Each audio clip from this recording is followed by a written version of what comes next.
I want you to imagine waking up every single morning, opening your laptop and applying for jobs. Not once a week, every single day. You are crafting applications, tailoring your resumes, writing cover letters, hitting send. And then you wait and hearing absolutely nothing back. That was me for an entire month. And then I changed one thing on my resume, and I went to bed. The next morning, I had interviews from companies like Promega and Whirlpool.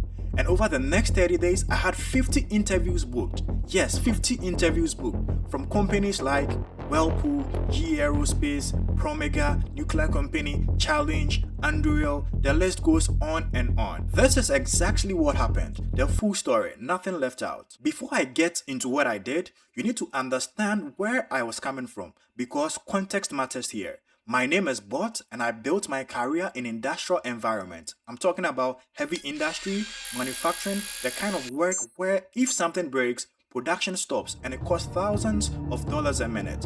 I've worked with SCADA systems. I'm talking about PLC, IIoT sensors, predictive maintenance, the systems that keeps the factory alive. And at some point, I started seeing AI coming into these spaces. And I thought, I need to be at the front of this. I have the domain. I just need to add the AI skills on top.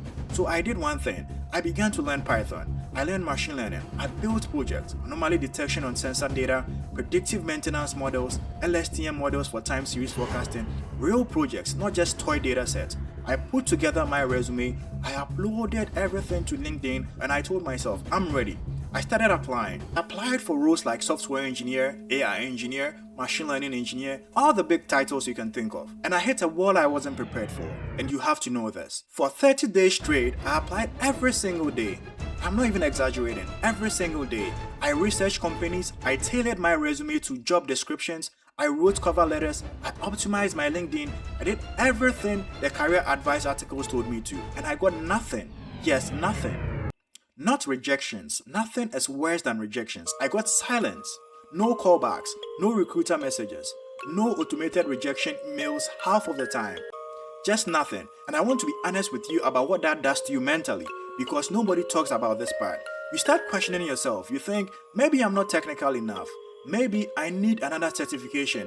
Maybe my projects aren't impressive enough. Maybe my degree isn't from the right school. Maybe I'm just not cut out for this. You begin to question yourself. It affects you mentally. I went back to more courses. I built more projects. I rewrote my entire resume 4 times in just 1 month and still nothing. And the worst part, I knew I was good enough. I knew what I could do. I had real world experience that most people applying for this role would never have. Years of actually working in the environments these AI systems are supposed to serve.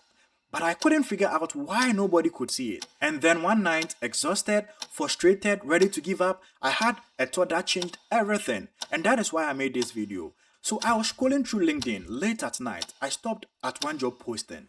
It wasn't a job I was applying for, just a posting I noticed. It said manufacturing AI engineer, predictive maintenance, IIoT experience preferred. And I sat there and thought, like, who is applying for this? Think about it seriously. Who is applying for a role that requires both manufacturing domain knowledge and AI/ML skills? I don't think the bootcamp grads are going to apply for this because they don't know manufacturing. I also don't think that computer science graduates are going to apply for jobs like this because they've never been near a factory floor. And most data scientists, they only work with business data, not sensor telemetry and PLC outputs. So almost nobody, I thought. So how many of these jobs actually exist? Then I got curious. I started searching. So I searched for roles like manufacturing AI engineer, industrial AI, IIoT machine learning, predictive maintenance engineer, smart manufacturing AI, and I found hundreds of open roles.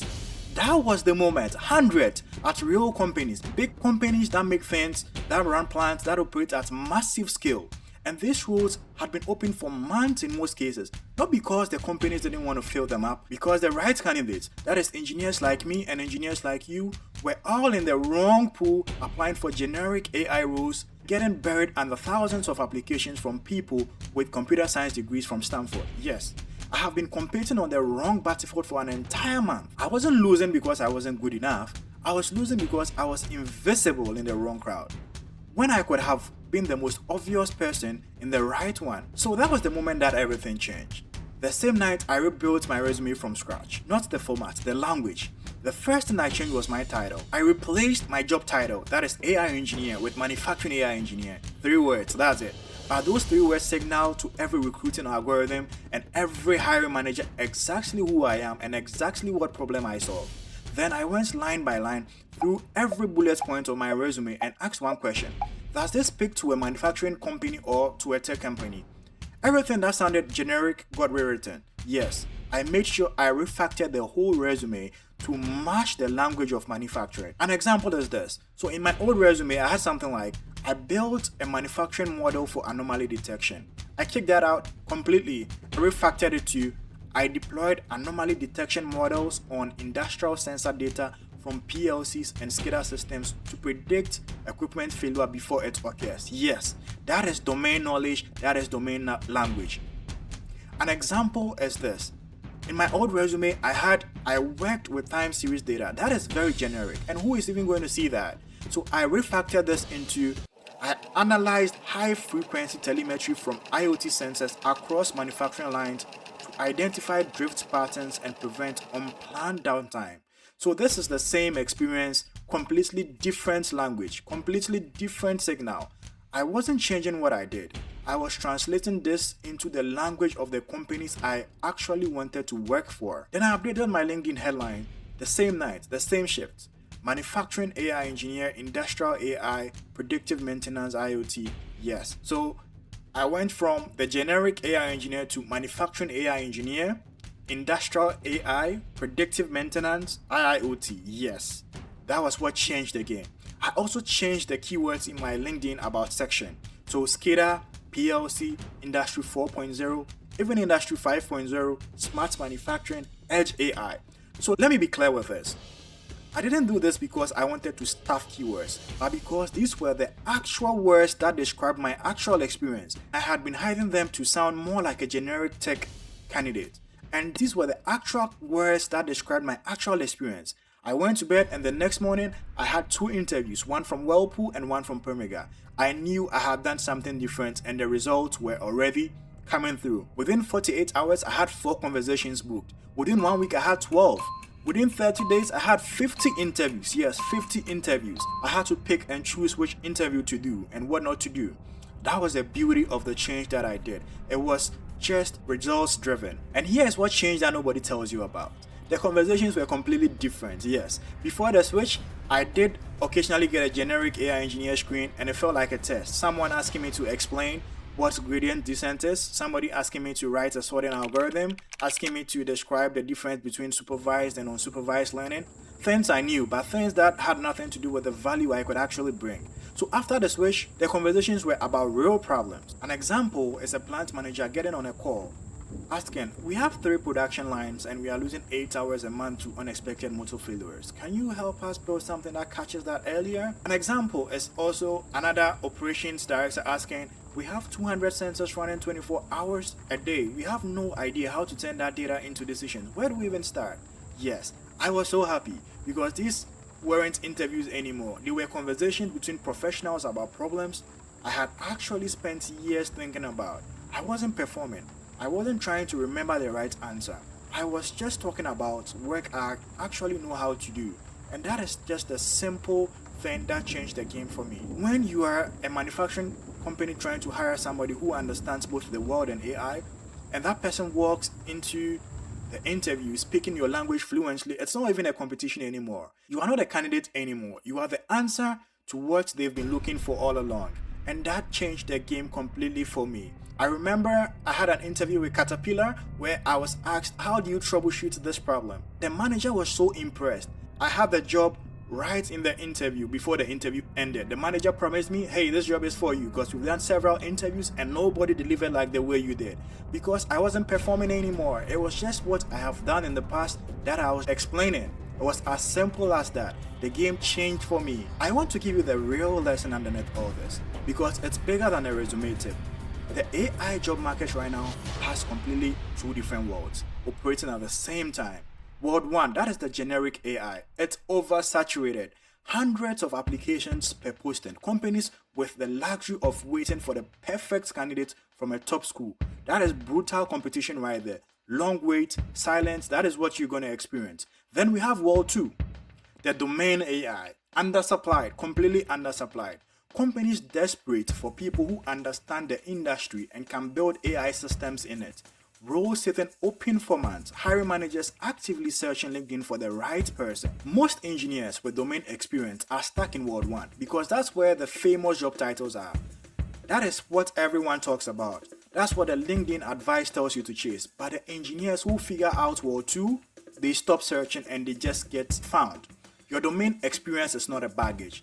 It is not something to minimize or hide or to sound more like a software engineer. It is the most valuable thing about you in the market that desperately needs it. The manufacturing plant doesn't need the best Python programmer. They need someone who knows what a PLC output looks like at 3 a.m. When a bearing is starting to fail, they want somebody who understands it and knows how to build a model that catches it. That's you, and you have to own it completely. Here's what I want you to do after this video. Tonight, yes, not this weekend, tonight. Just open your resume, change your title to reflect your domain. Not AI engineer, but just be more specific. I am a manufacturing AI engineer, I am an industrial AI engineer, oil and gas AI, healthcare AI, whatever your domain is, whatever your world is. You have to be very precise. Don't just go with AI because it is too generic and the algorithms and the recruiters are just going to skip you because they don't know what you do. 2. Go through your bullet points and translate your experience into your domain language. Speak to the hiring manager in the industry, not a tech recruiter who's never been near a factory, okay? 3.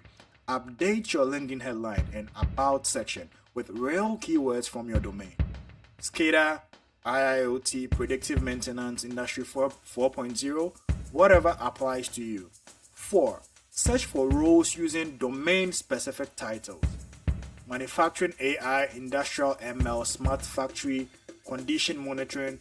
You will find roles that have been open for months with zero competition, and that is exactly how to get noticed.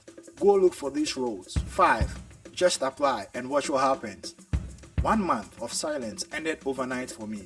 It can end for you too. If you want me to do a full video breakdown exactly how to rewrite your resume line by line, comment resume below and I'll make that video my next video. This channel exists for one reason: to help engineers who have real experience in the real world stop being overlooked and start building the future of their industries with AI. If that's for you, do well to subscribe to Boots and Bots. Share this with one engineer you know who's struggling to get a job in this job market. This is Boots and Bots.